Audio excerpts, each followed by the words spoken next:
చేస్తూ ఉన్నాను. సుదీర్ఘకాలం పాటు ఇంకా సేవలు అందాలని ఆ వెంకటేశ్వరుడు పరిపూర్ణ ఆరోగ్యాలు ప్రసాదించాలని వేడుకుంటూ ఉన్నాను. ఎలాంటి వెనకమాల రాజకీయ నేపథ్యం లేకుండా తన వ్యక్తిగత ప్రావీణ్యంతో రాజకీయాల్లో షైన్ అయ్యారు చంద్రబాబు నాయుడు గారు. చిత్తూరు జిల్లాలో చంద్రగిరి నియోజకవర్గం నుంచి మొదలుపెట్టిన ఆయన ప్రయాణం తర్వాత రామారావు గారు అల్లుడై ఉండొచ్చు, కానీ ముందుగా అసలు రామారావు గారు అల్లుడు కాకముందే ఆయన మంత్రిగా కాంగ్రెస్ పార్టీలో ఎమ్మెల్యేగా ఎన్నికయ్యి ఆ రోజున యువజన నాయకుడిగా షైన్ అయిన విషయం మనం చూసాం. అవును.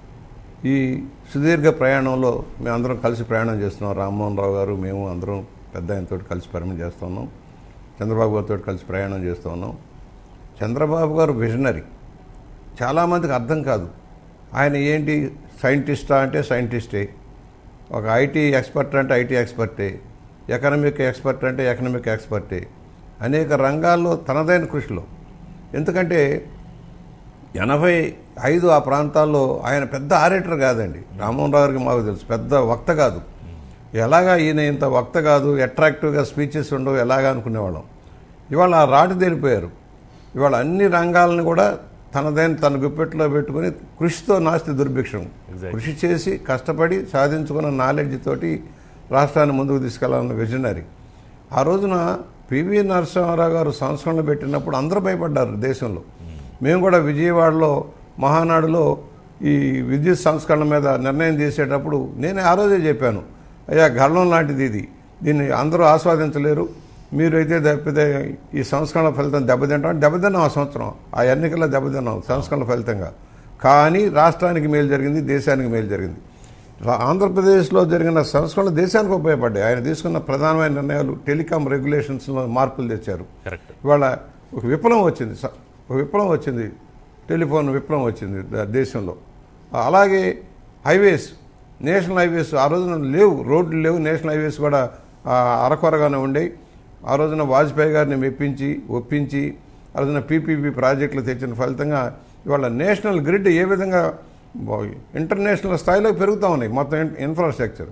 అది చంద్రబాబు గారి దృష్టి. అలాగే ఐటీ విషయంలో రాజీవ్ గాంధీ గారు ఐటీలో కొంత కృషి చేశారు, కానీ దాన్ని అమలుపరిచిన ఘనత చంద్రబాబు గారిది, ఆంధ్రప్రదేశ్లో ఘనత.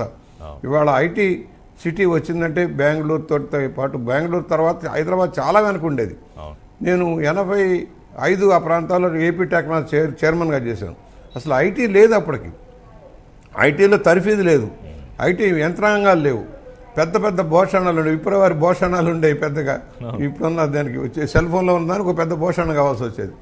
అలాంటి దశలో ఐటీ రంగాన్ని హైటెక్ సిటీ కట్టి విస్తృతపరిచి ఇవాళ దానివల్ల లక్షలాది మందికి ఉపాధి వచ్చింది. వెనుకబడ్డ తెలంగాణలో చాలా పేద కుటుంబాలు ఇవాళ ఆసరాగా నిలబడిందంటే చంద్రబాబు గారు చేసిన కృషి. ఇవాళ మెడికల్ హబ్బులు వచ్చినా, ఫార్మస్యూటికల్ సిటీ వచ్చినా, ఈ ఔటర్ రింగ్ రోడ్డు వచ్చినా, లేక శంషాబాద్ ఎయిర్పోర్ట్ వచ్చినా, ఇవన్నీ ఆయన తీసుకున్న నిర్ణయం.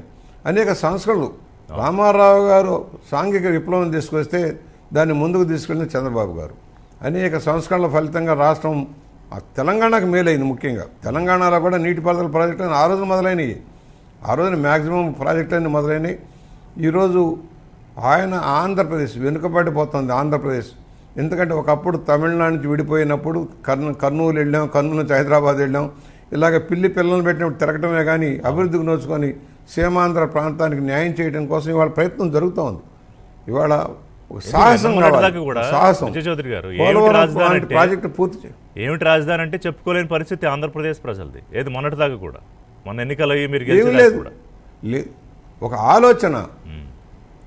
ఆయన రామ్మోహన్ రావు గారు కూడా తెలుసు, హైటెక్ సిటీ అప్పుడు మమ్మల్ని కారులో పెట్టి తీసుకెళ్తే మేము చూసినప్పుడు ఏది హైటెక్ సిటీ ఫౌండేషన్ వేయడానికి ముందు అది చూస్తే ఏంటి ఈ రాళ్లలో ఈయన ఏం చెబుతున్నాడని మాకు అర్థం కాల. ఇవాళ చూస్తే ఎక్కడ హైటెక్ సిటీ ఎక్కడికి వెళ్ళింది, హైదరాబాద్ గ్రోత్ కారిడార్ ఎక్కడికి వెళ్ళింది, అసలు మాదాపూర్ కానీ ఆ ప్రాంతాలంతా ఎలా డెవలప్ అయిపోయినాయి, దానివల్ల ఉద్యోగాలు వచ్చినాయి, ఉపాధి దొరికింది, రాష్ట్రానికి ఆదాయం పెరిగింది. ఇవాళ తెలంగాణ నిలబడుతుందంటే హైదరాబాద్ ఆదాయం కంప్లీట్గా మెడికల్ హబ్గా రిలాక్సేషన్లు ఇచ్చారు, కాలేజీలు వచ్చాయి, ఇంజనీరింగ్ కాలేజీలు, మెడికల్ కాలేజీలు, ఎంబీఏ, టెక్నాలజీ కాలేజీలు అన్నిటికీ డీలైసెన్సింగ్ చేసి పారేశారు. దాంతో ఇవాళ విద్యా వ్యాప్తి జరిగింది.